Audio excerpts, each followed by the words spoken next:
Okay, welcome back. This is part two of articles, and we are going to continue with where we left off. So, a quick recap of what we did last time. We spoke about the various situations in which we would want to use the definite article the, right? So one was so the common thing is that you use the when you and the reader are both presumed to know what is being spoken about, right?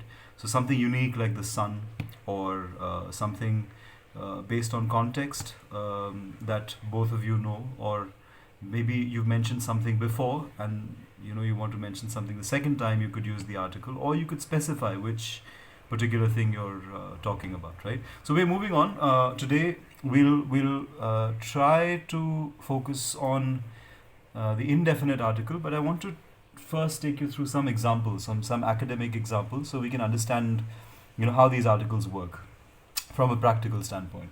Okay, so the first one is the lesioned brain shows memory deficits. Okay, the lesioned brain shows memory deficits. Okay, so here when I say the lesioned brain, this could mean that we are talking about some experiment where we were analyzing a particular lesioned brain, and I've mentioned it before, right?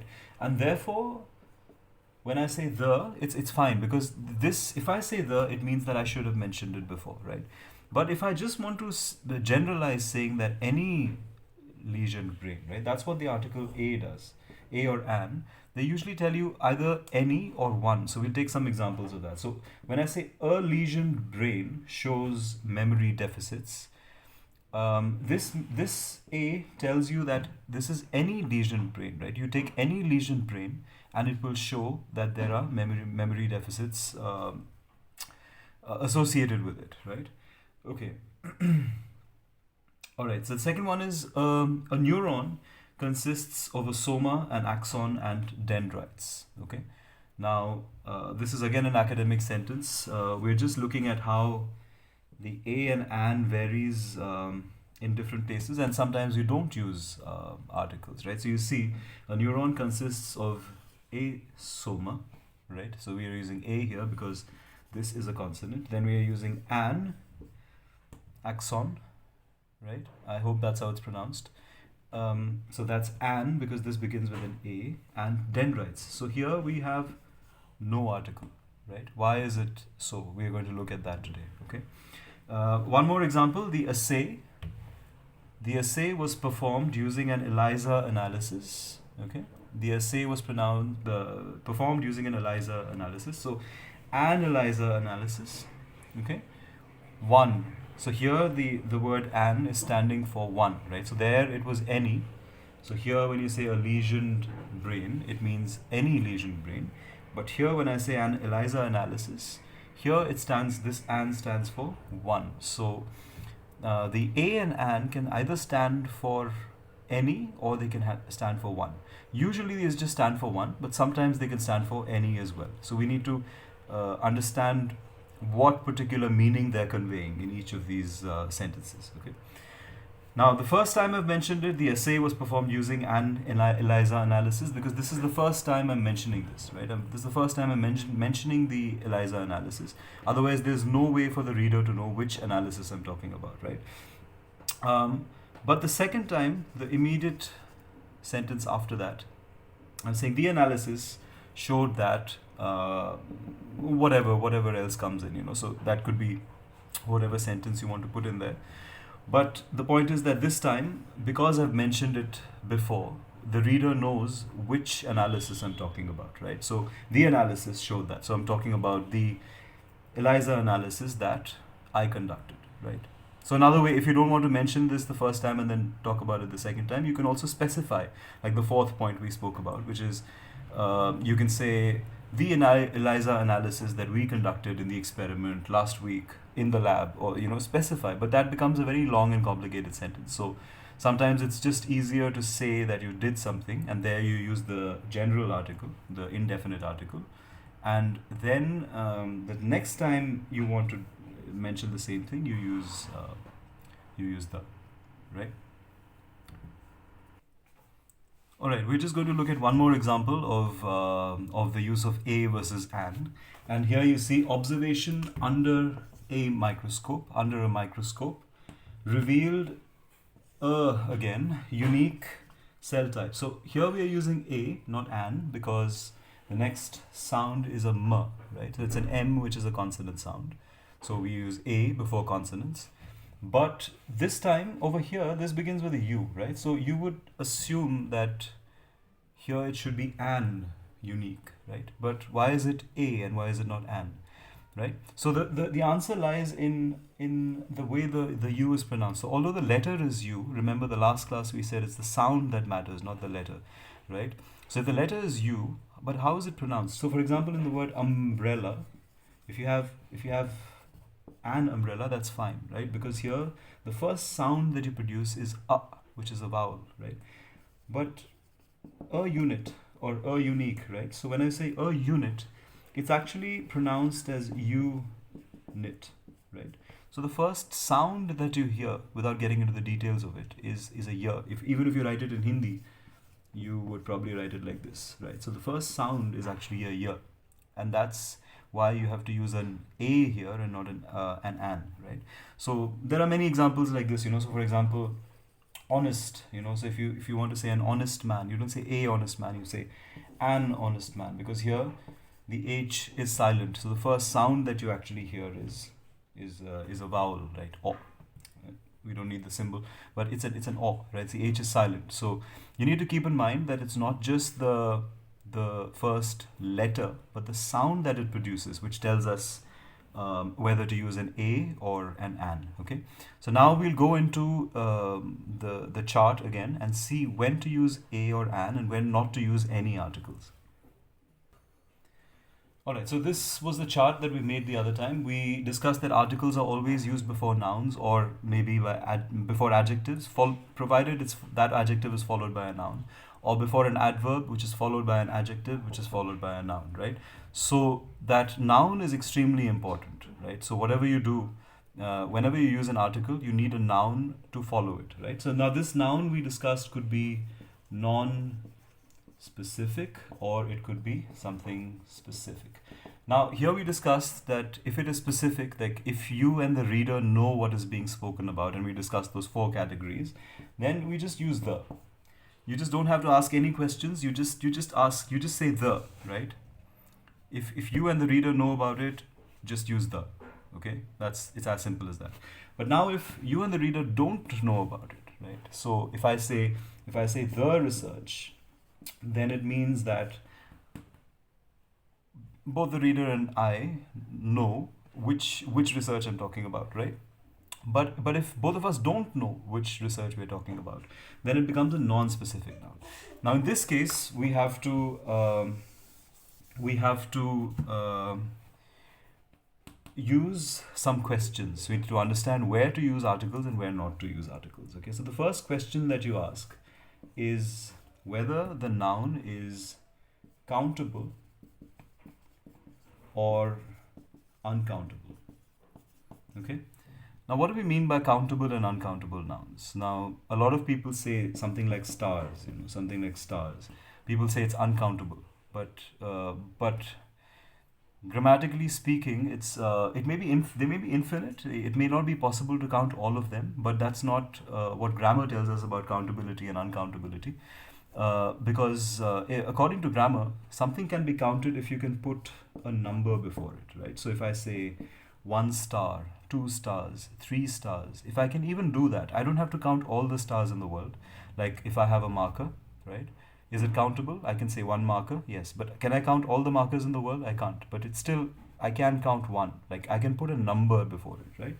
So anytime you can put a number before something, it is considered to be a countable noun. In contrast, however, if you have something like water or milk, right? If you have something like water or milk, I cannot say 1 water. I cannot just count it. It's a substance, right?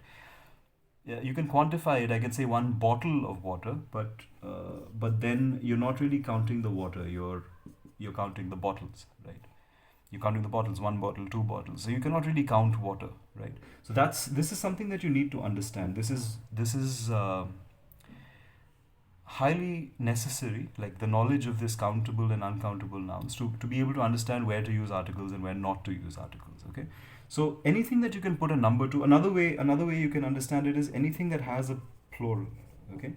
So anything, if it has a plural, for example, you have star, right? You have star, and then the plural for that is stars, right? So you can count it. But if you have water, there's no plural for it. You cannot pluralize it because you can't put a number against it. So there are two ways to identify whether something can be called countable or uncountable.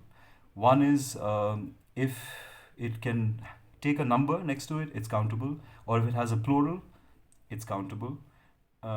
Sometimes some nouns do not change their form. For example, if it's the same kind of deer, then we say one deer and we also say two deer, right? We don't say two deers.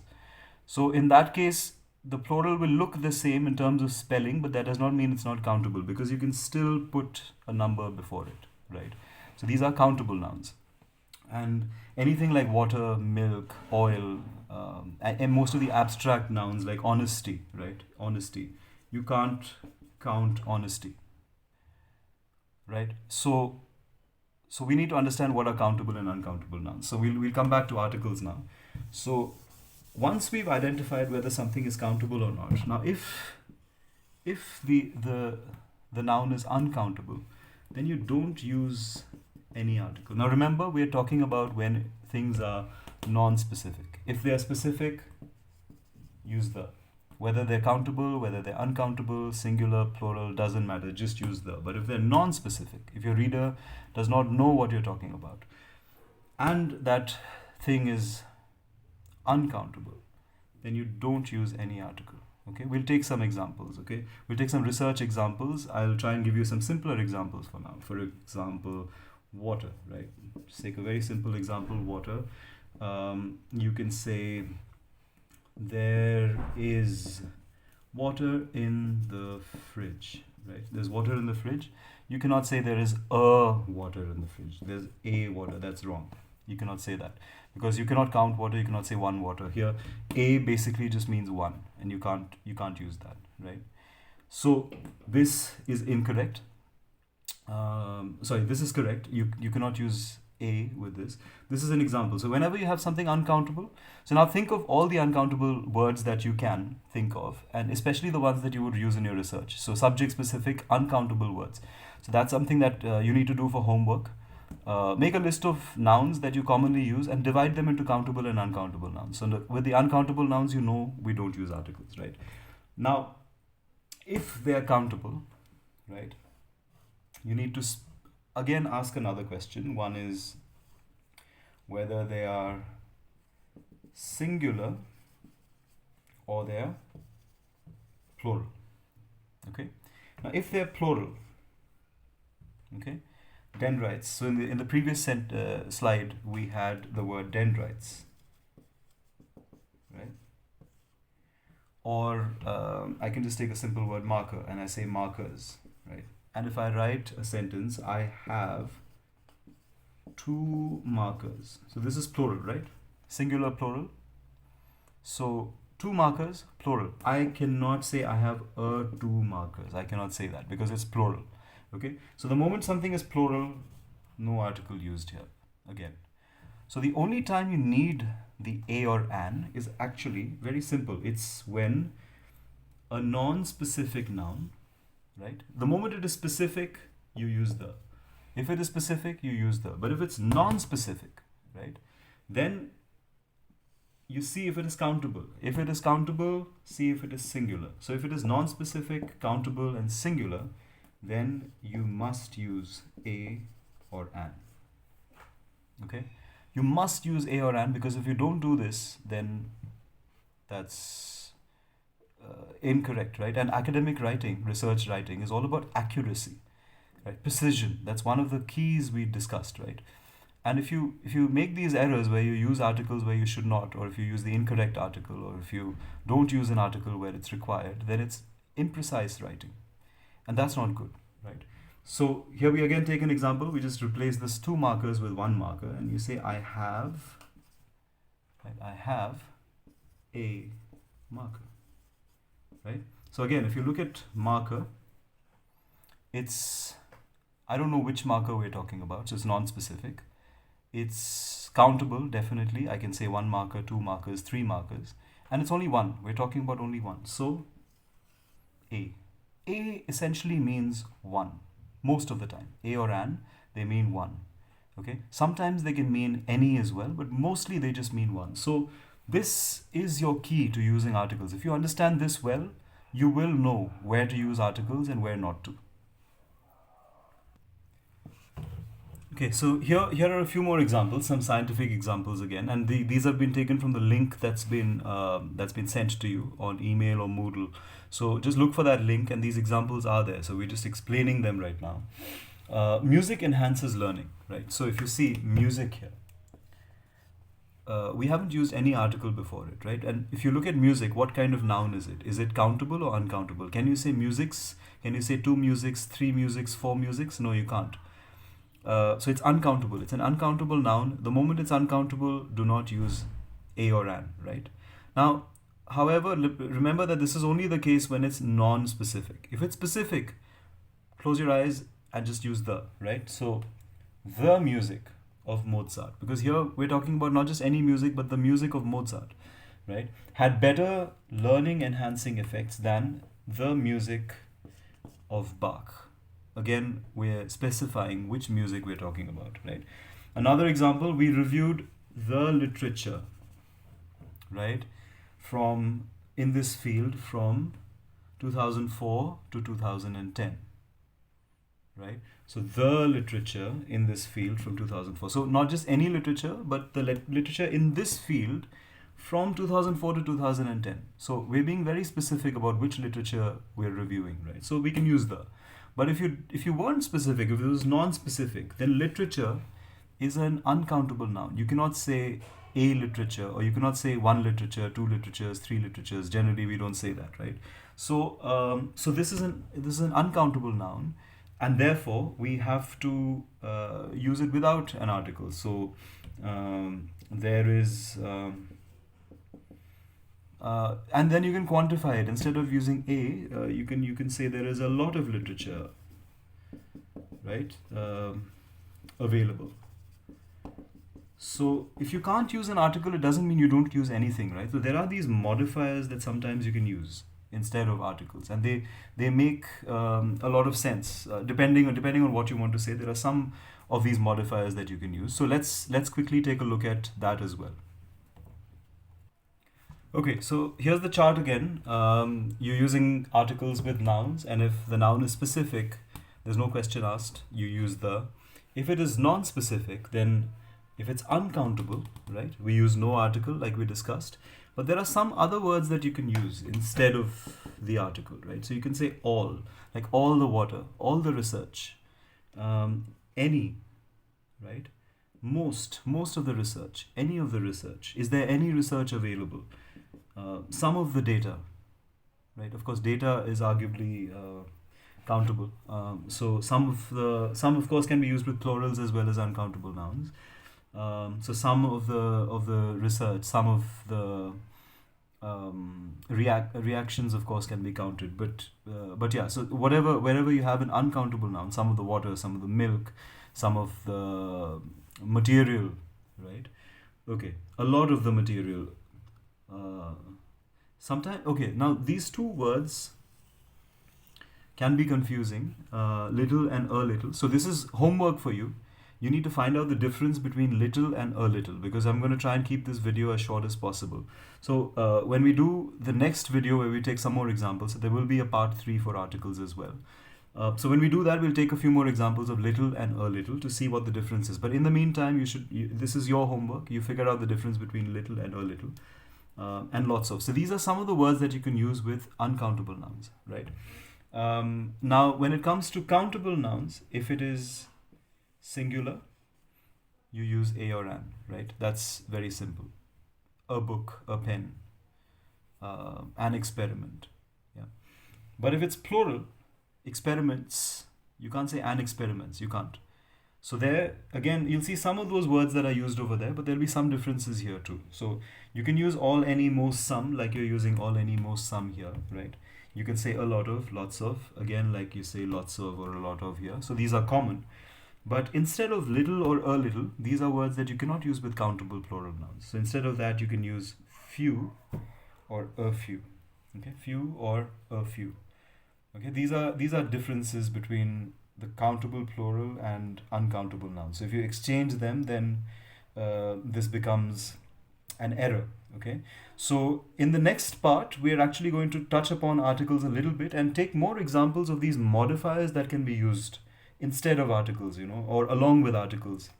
So that's it for today, because I have a couple of other things to do, and I've managed to squeeze this video in. But and I know that I've been slightly rushed in this video. I haven't taken as much time to explain concepts, but we will do a revision of this in the next video, and I will take some more examples and explain these modifiers a little more in detail as well. All right. So good luck, and watch this video, and I will try and send the next video tomorrow, so that you're able to put all 3 lessons together and be ready for the test on the evaluation on Monday. Okay. Good luck, and be safe.